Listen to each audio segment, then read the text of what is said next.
اگه برگردم عقب میکردم همه چی و قطعا عوض. یاد میگرفتم تهش چینی اگه بشه توی خیابون وقتم تلف. اگه برگردم عقب مامانو بیشتر میکردم بغل. دیر فهمیدم که زود دیر میشه وقتی شدم با خاک سردش طرف. اگه برگردم عقب میدیدم بیشتر خانوادمو، چون فهمیدم هیچکی به غیر از اونا نمیفهمن حال آدمو.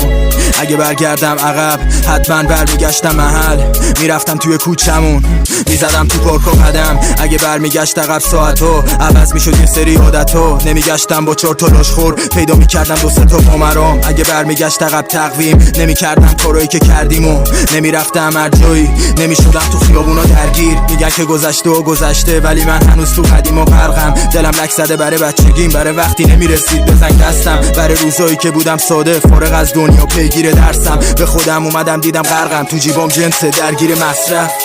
میگن که دنیا نمیشه کاراش با اما اگر